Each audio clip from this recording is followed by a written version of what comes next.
सुबह की आपको राम राम। आज 1 सितंबर है और बेंगलोर का मौसम हमेशा की तरह हसीन है। मस्त हवाएं, ठंडी हवाएं और गुनगुनाती चिड़ियाएँ आपको आवाज़ें आ रही होंगी। और हमारा ये खूबसूरत पार्क मेरे घर के बिल्कुल करीब है। मैंने आपको ये बताना था कि एक तो सब्सक्राइब कर दें और दूसरा मेरी मोहब्बत भरी, मेरी प्यार भरी, मेरी अफेक्शन भरी राम राम स्वीकार करें।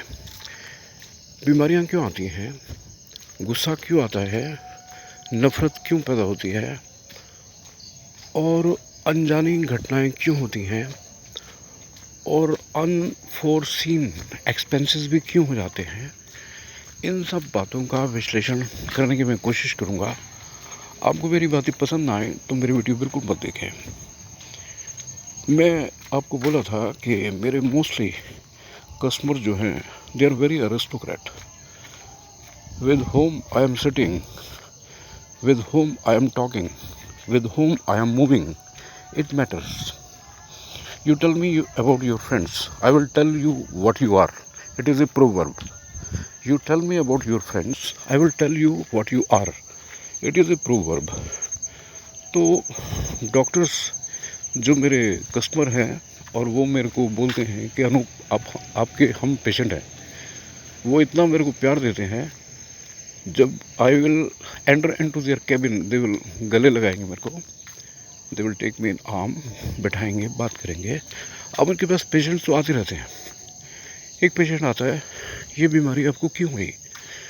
किसी को जो बीमारी थी वो मैं इसलिए नाम नहीं लूँगा। देखिए, नेगेटिव बातों का सोचना, नेगेटिव बातों का विचार करना इसलिए नहीं है कि हम उसका गूढ़ ज्ञान लें, है ना। अगर आप समुद्र की गहराई में जाएंगे तो कोई भी जाके वापस नहीं आएगा गहराई में, है ना। बेटर है कि ऊपर ऊपर सरफेस से ही इस बात का ज्ञान ले लें कि समुद्र गहरा है। ऐसे ही उस पेशेंट से ये पूछा जाता है कि आप ये बताएं कि ये बीमारी आपको क्यों आई, क्योंकि आप ही ने आमंत्रित किया है तब वो बीमारी आपके पास आई है। अब आपको भी इस बात को सुन के सेटिस्फेक्शन होगा कि डॉक्टर्स जो पूछते हैं वो अपने एक्सपीरियंस से पेशेंट से पहला सवाल करते हैं। उस पेशेंट ने बताया, मैंने डॉक्टर साहब बाहर खाना खाया था। उसके बोलने से पहले डॉक्टर ने एक डाउट लगा लिया था कि तुमने कहीं बाहर खाना खाया क्या? उसने बोला यस। अब नंबर 2, मैं एक और डॉक्टर साहब के पास बैठा हूँ। वो पेशेंट से पूछते हैं, तुमने बीमारी को आमंत्रित किया है, तुम कारण जानते हो, मैं तो बाद में बताऊंगा, तुम्हारी बातों से मैं ख्याल करूंगा कि बीमारी क्या है। वो बंदा चिंतित रहता था, परेशान रहता था, इरिटेटेड रहता था और हर वक्त सड़ा भुगा रहता था, as if all the world is not fitted for him.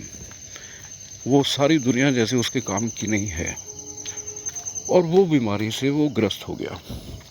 मैं तीसरे डॉक्टर पे बैठा था कि देखो, मैंने अगर डायग्नोस्ट कराए तो आपका 3,000 रुपये का, 4,000 रुपये का खर्चा हो जाएगा। She was a gyno lady.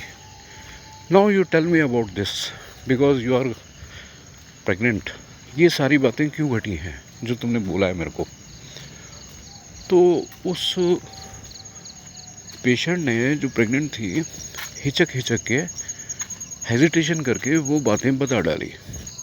तो उसका जो डायग्नोस होने का 3,000 रुपये का या 4,000 रुपये का खर्चा था वो बच गया और डॉक्टर ने जो ख्याल किया था वो सही है। तो मैं कहना क्या चाहता हूँ, हर आदमी जिम्मेदार है जो उसके साथ घट रहा है। I repeat my last line, you tell me about your friends, I will tell you what you are.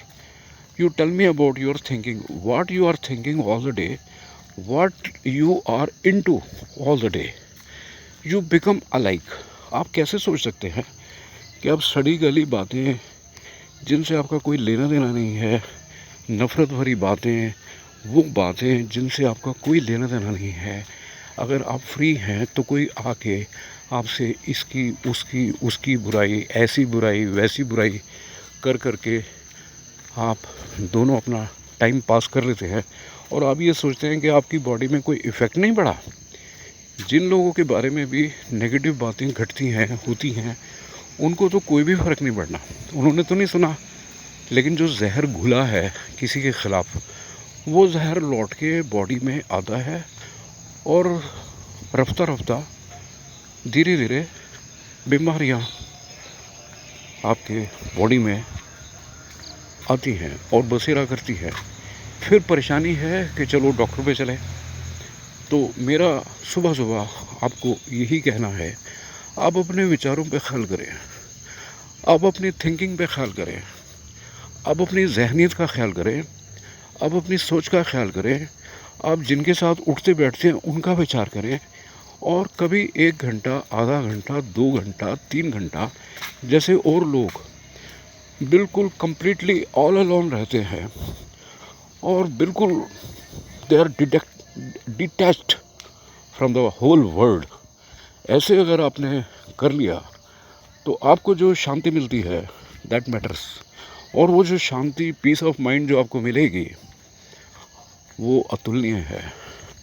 वो सारे जहर आपके किसी ड्रेनेज में फेंकती रहेगी, आपका पूरा बॉडी क्लीन अप होगा और आप सुख से ज़िंदगी काटेंगे, हेल्दी ज़िंदगी काटेंगे। आपको कोई परवाह नहीं होगी कि कोई आपके बारे में क्या बोल रहा है। आप गली में जाते हैं, मैं सारे वर्ड नहीं बोलूँगा, कोई आपके ऊपर बार्किंग करता है, आप उसको जाके तो नहीं बार्किंग करते ना। अगर वो बाई चांस काट भी लेता है तो आप डॉक्टर के पास जाके इलाज करते हैं, आप तो उसको नहीं काटते ना। Alike you try to understand कि आप किसी के मुकाबले ना करो कि उसने आपके साथ मिसबिहेव किया है, आप भी मिसबिहेव करके उसका आंसर करोगे। नो, परमात्मा आंसर करेगा। आप भरोसा रखें और आप अपना ख्याल रखें। अपना हेल्थ के ऊपर कोई भी कंप्रोमाइज़ मत करें। सुबह की आपको राम राम। आपने सब्सक्राइब ज़रूर कर दिया होगा।